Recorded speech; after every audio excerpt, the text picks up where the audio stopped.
Miarabantsika rehetra amin'ny anaran'i Jesosy ilay tompon'izao rehetra izao. Ny adala ny manao hoe tsy misy Andriamanitra. Izay indray havana ny lohatenin'ity vidéo manaraka ity. Tenin'Andriamanitra izany izay voasoratra any amin'ny Salamo 7:1. Ny adala hoy izy ny manao anakapo hoe tsy misy Andriamanitra. Izany hoe raha adika amin'ny fomba hafa dia hoe ny filazana fa tsy misy Andriamanitra dia fahadalana. Ary nandray ny olona sasany tsy nahazo valim-bavaka fotsiny izy dia izany no mahatonga anazy miteny hoe tsy misy Andriamanitra. Misy zavatra mahasositra azy fotsiny, mitranga, dia izay no mahatonga anazy miteny hoe tsy misy Andriamanitra, satria raha misy Andriamanitra maninona no misy ity, manonona ny misy ry, manonona ny misy zao zavatra zao. Dia izany no mahatonga ny olona sasany milaza hoe tsy misy Andriamanitra. Dia izany andro dia te hanazava amintsika izay ambaran'ny Baiboly sy izay tsara ho fantatra mahakasika an'izany hoe fisian'Andriamanitra izany. Voalohany indrindra aloha ry havana dia tsara ho fantatsika fa raha ny lojika izao no jerevantsika. Ity izao misy Baiboly atao am-pelantanako. Dia ity Baiboly ity misy taratasy, misy rano mainty, misy soratra, misy zavatra be dia be mihitsy izay mahatonga n'ity hoe ho boky ho tahaka an'izao. Tsy hitan'ny masoko mihitsy ny olona izay nanao ny taratasy nanaovana n'ity Baiboly ity, sy nanao ny rano mainty izay nanaovana n'ity Baiboly ity, sy nandika an'ireo soratra ireo.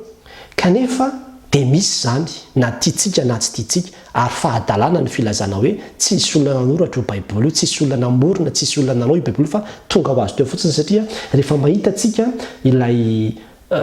complexité sy ilay firindra ny zavatra voasoratra ao anatin'izy sy nampiasana an'izy dia mino avy hatrany tsika hoe tena nisy nanao ity Baiboly ity, ary fantatsika tsara hoe nisy nanao fa tsy hoe tonga ho azy amin'izao fotsiny. Dia ohatr'izany koa zao ity ordinateur eto alohako ity tsisy ino an'izany mihitsy hoe tonga ho azy amin'izao fotsiny io ordinateur io, fa tsy maintsy nisy nanao io, ary na tsy hitan'ny masonao raha izay nanao an'io dia izay ny marina, nisy nanao io, satria ny programmation rehetrarehetra ao anatin'io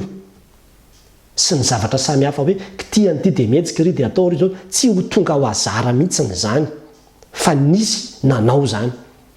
Ary raha mijerytsika ny trano, ny zavatra rehetrarehetra izay hitantsika manodidina antsika dia hitantsika hoe nisy nanao daholo izy, ary amin'ny alalan'ireny zavatra nisy nanao hitantsika ireny, raha mahita anao zao hoe trano anankiray dia mahalala ianao zany, mita ankoatra n'ilay endrika ivelany hitanao zany hoe misy nanondoko io, nisy nanangana ny rindrinan'io, nisy nametaka, misy nanao reny fantsika ireny, misy nanao daholo zavatra rehetra atao amin'io trano io, nananganana an'io trano io dia mahita ihany koa ianao avy amin'ilay fananganana ny hoe tena olona manam-pahaizana be ny nanao an'io. Ary mety olona avy any ananina, satria raha izao tao-trano amboarina izao dia mitovitovy amin'ny fanaovana trano any amin'ny firenena ohatran'izao. Mety olona nahavita ohatrao, na mety hoe hitanao hatramin'ny stilany, hatramin'ny fombany, hatramin'ny zavatra izay tian'ilay olona aseho zany dia hita avy amin'ilay fahariana sy ilay zavatra izay nataon'ny olona daholo. Ary izay ny lalànan'ny natiora amin'ny ankapobeny. Dia raha mijerytsika ny natiora, ny zava-misy rehetra izay hitan'ny masontsika hoe ny voninkazo, ny voankazo, ny biby sy ny zavatra samy hafa, eny na ny olombelona aza, dia ahoana no inonao raha mijery ianao zany hoe ADN,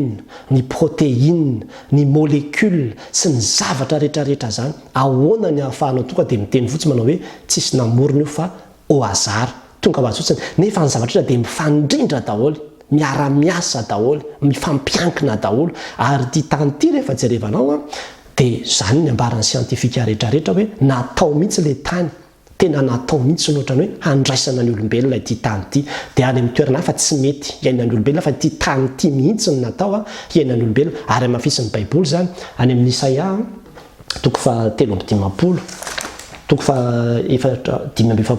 5:7 manao hoe fa izao no lazain'i Jehovah izay nahary ny lanitra, izy no Andriamanitra sady namorona ny tany sy nahavita azy, izy no nandamina azy, tsy ho tany tsy misy endrika tsy akory no namoronany azy fa nataony honenana.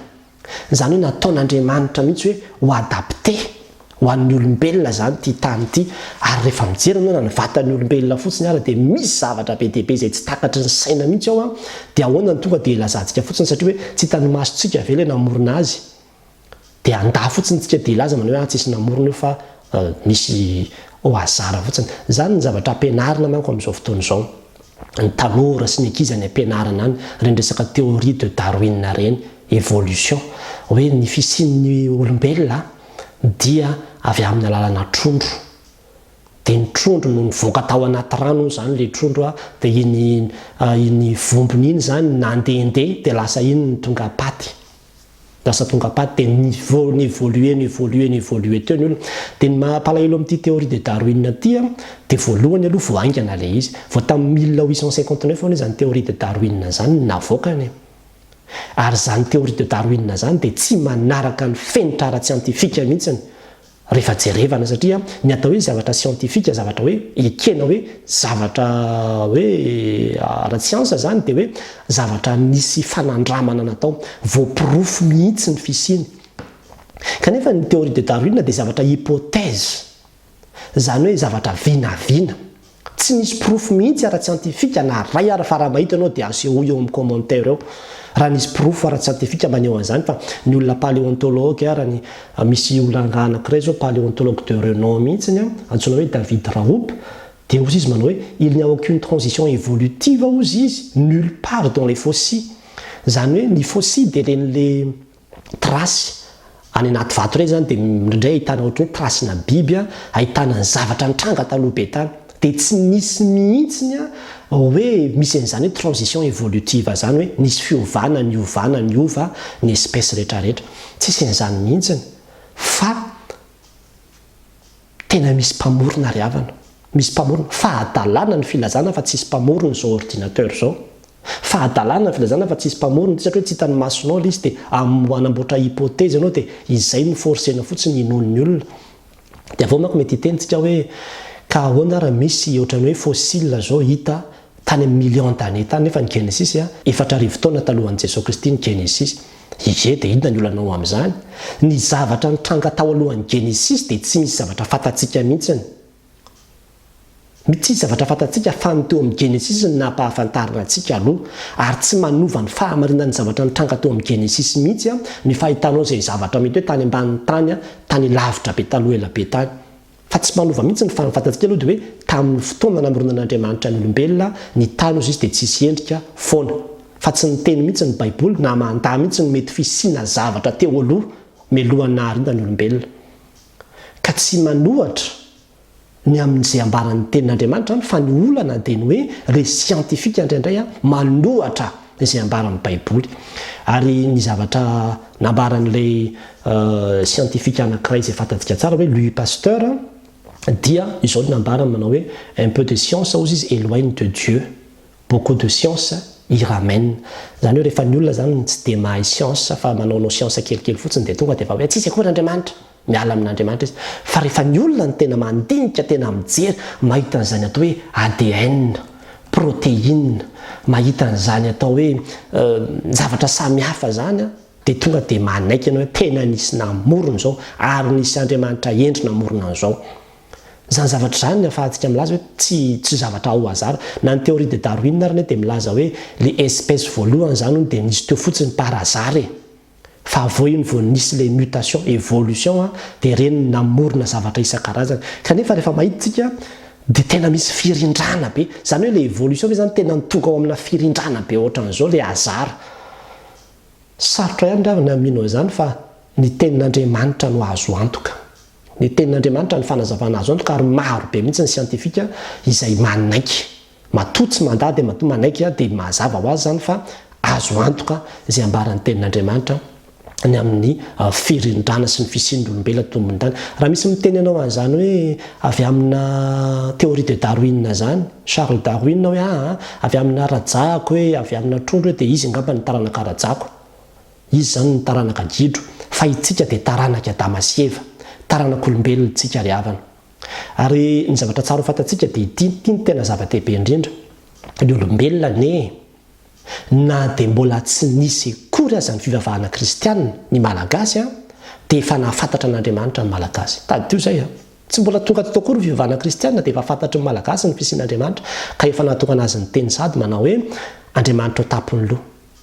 Aza ny loha samangina fa n'Andriamanitra ao tampony loha. Andriamanitra andrenanahary efa fantatry ny malagasy zany, ary tsy ny malagasy ihany io fa ny olombelona rehetrarehetra mihitsy dia efa nasian'Andriamanitra an'izay programa izay mihitsy ao anatin'ny vatan'ny olombelona hoe programa fantatra an'Andriamanitra. Izany ny ambaran'ny tenin'Andriamanitra ny amin'ny Romanina Romaina toko voalohany andininy fa 7:20 satria ozy izy izay fantatra ny amin'Andriamanitra dia miseho ao am-pony reny fa naseho an'Andriamanitra taminy. Jereo zany le resahana dia le olona jemidiny zany hoe ny momba an'Andriamanitra ozy izy dia efa naseho an'Andriamanitra zany efa napetraka Andriamanitra tao anatin'ny fony, efa napetraka Andriamanitra tany anatin'ny lalina tany ozy izy, efa naseho an'Andriamanitra taminy. Fa ny fomba ny tsy hita ozy izy dia ny herin'ny mandrakizay sy ny maha-Andriamanitra azy dia miseho hatramin'ny nanaovana izao tontolo izao fa fantatra amin'ny zavatra nataony ka dia tsy manan-kalahatra akory ireo. Izany hoe le fomba n'Andriamanitra, ny fahendren'Andriamanitra, ny fisian'Andriamanitra sy ny fahizian'Andriamanitra zany dia efa nasehoany tamin'ny olombelona tamin'ny zavaboary rehetrarehetra izay manodidina azy sy ny zavatra rehetra izay hitany hatramin'ny fanorenana izao tontolo izao dia efa hitan'ny olona izy. Ary ny olona dia manana ny fahatsapany hoe tena misy être suprême migouverner zao zavatra rehetrarehetra fa tsy tonga ho azy. Zay no mahatonga ny olombelona raha mbola tsy tonga akory fivavahana kristiana dia efa manomponompo sady izy. Zay ny ambarany ambany eo lasa ohatrany hoe fa mitaditady an'Andriamanitra sady izy dia zay no mahatonga anazy manompo sampy aloha.